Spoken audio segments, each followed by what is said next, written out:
नमस्कार दोस्तों, आज इस वीडियो में फिर से आपको स्वागत करते हैं। दोस्तों, आज इस वीडियो में हम बात करने वाले हैं ई रिक्शा के विषय में। यदि अगर आप भी एक ई रिक्शा लेना चाहते हैं, नया नया ई रिक्शा लेना चाहते हैं और उससे आप कमाई करना चाहते हैं, तो आप ई रिक्शा लेने से पहले ये वीडियो आपके लिए बहुत महत्वपूर्ण होगा, क्योंकि आज हम ई रिक्शा के विषय में कुछ जरूरी बातें, कुछ जरूरी टिप्स हम बताने वाले हैं। ई रिक्शा बिजनेस बहुत बढ़िया चल रहा है। आज के समय में हर एक व्यक्ति ई रिक्शा लेना पसंद कर रहा है, क्योंकि प्रदूषण मुक्त है, कम पैसे में मिल जाता है और अच्छा खासा बढ़िया सा चलता है। लेकिन क्या आप जानते हैं कि उसकी सावधानियां क्या हैं, उनकी जरूरी बातें क्या हैं, जिससे कि आप उससे पैसे कमा सको और लॉन्ग टाइम तक आप उसको चला सको। तो आइए हम बात करते हैं ई रिक्शा के विषय में।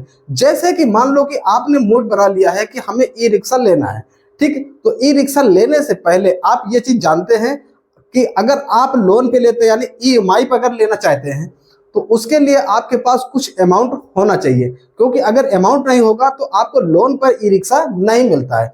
और उसके बाद अगर ई रिक्शा आपने ले लिया, आपके पास जो भी कुछ पैसे देने के लिए हैं वो दे करके आपने ई रिक्शा ले लिया, लेकिन लेने के बाद फिर उसे आप चलाओगे कैसे, पैसे कमाओगे कैसे, सावधानियां रखनी क्या है, ये बातें आपको जानना बहुत जरूरी है। वीडियो बहुत छोटा सा हम बना रहे हैं, आपके फायदे का है, इसलिए पूरा वीडियो आप देख लीजिएगा, कुछ भी आपका लगता नहीं है। हम ये नहीं कहते कि आप लाइक करिए, सब्सक्राइब करिए, जब आपको अच्छा लगे तो आप लाइक और सब्सक्राइब जरूर कर दीजिएगा, ना अच्छा लगे बिल्कुल नहीं कीजिएगा। लेकिन ये वीडियो आपके नॉलेज का है, आपके फायदे का है, आपके जरूरत का है। जैसे कि मान लो आपने सोचा कि हमें ई रिक्शा लेना है, ठीक। ई रिक्शा आपने ले लिया। अब ई रिक्शा लेने के बाद आपको सावधानी क्या बरतनी है? सावधानी ये बरतनी है कि सबसे पहले तो आपके पास डीएल होना अनिवार्य है। आप समझ रहे हैं, आज के समय वो जमाना चला गया जब बगैर डीएल के ई रिक्शा चलता था।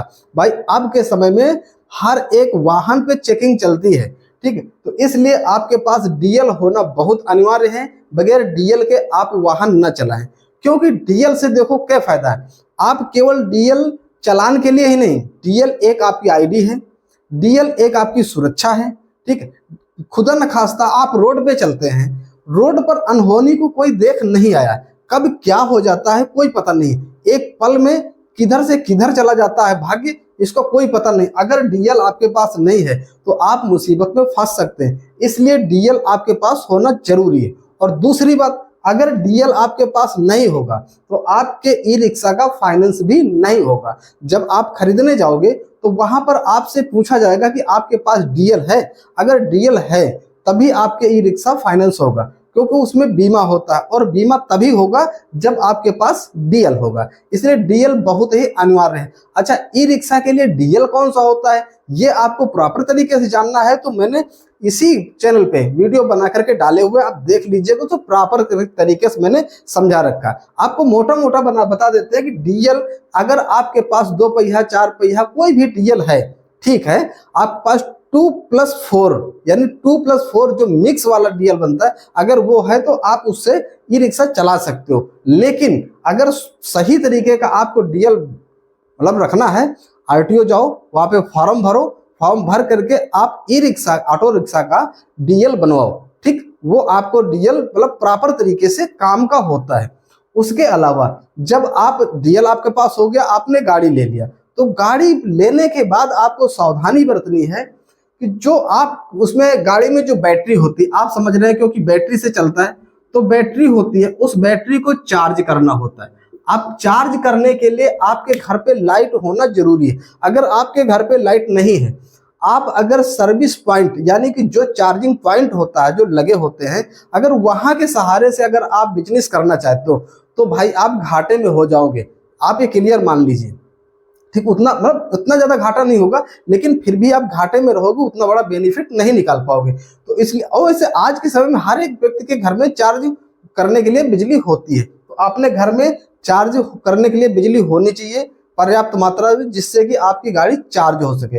और उस बैटरी को आपको हर 10 दिन में चेक करते रहना है, उसमें पानी खत्म नहीं होना चाहिए, ठीक। मोटर की सेफ्टी आप बराबर रखें, ठीक, वो पानी में न जाने पाए। आपके जो ई रिक्शा के टायर यानी जो पहिया लगे हुए, चक्के लगे हुए 3, उनको आप डेली का डेली चेक कीजिएगा, कि वो लूज न रहे। अगर लूज रहेंगे तो उससे बैलेंस गड़बड़ाएगी और साथ में वो थोड़ा रगड़ के चलेंगे, वजन चलेंगे, तो उसका प्रभाव आपकी मोटर पे पड़ेगा।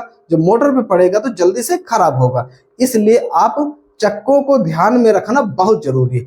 मेंटेनेंस गाड़ी का आप इस तरीके से रखिए कि जैसे कि मान लो आप काम कर रहे हो, किसी जगह से थोड़ा सा खुटुक होने लगा, तो उसको ये मत इंतजार करो कि नहीं और ज्यादा गड़बड़ होगा तो उसके बाद फिर उसको हम सही कराएंगे। नहीं, अगर थोड़ा सा भी कहीं गड़बड़ होता है तो उसको तुरंत का तुरंत सही करा लेना है। साफ सफाई का विशेष ध्यान रखना है। आप थोड़ी सी मतलब उतना महंगी नहीं, लेकिन आप पॉलिश खरीद के रखिए। अपने हाथ से गाड़ी को रोज धुलाई कीजिए और उसको सफाई कीजिए और पॉलिश कीजिए, क्योंकि अगर गाड़ी आपकी बिल्कुल साफ रहेगी तो उसमें जल्दी से जंग नहीं लगेगा, गाड़ी खराब नहीं होगी और पैसेंजर भी आपकी गाड़ी में बैठना पसंद करेंगे। साथ में एक और आपको फायदे की बात बताते हैं कि उसमें कुछ ना कुछ डेकोरेशन भी आप रखिए। ठीक, तो बैटरी का विशेष ध्यान रखिए, मोटर को ध्यान रखिए, चक्कों को ध्यान रखिए और उसकी साफ सफाई का विशेष ध्यान रखिए। ये अगर ऐसा आप रखते हैं तो कुल मिला के आपका वाहन कंप्लीट रहेगा। और साथ में जो मैंने बताया कि डीएल ये होना आपका बहुत जरूरी है। और उसके बाद आप पास भी बनवा करके रखिए। जिस एरिया में, जिस इलाके में आपको चलाना है वहां का आपका पास भी होना चाहिए।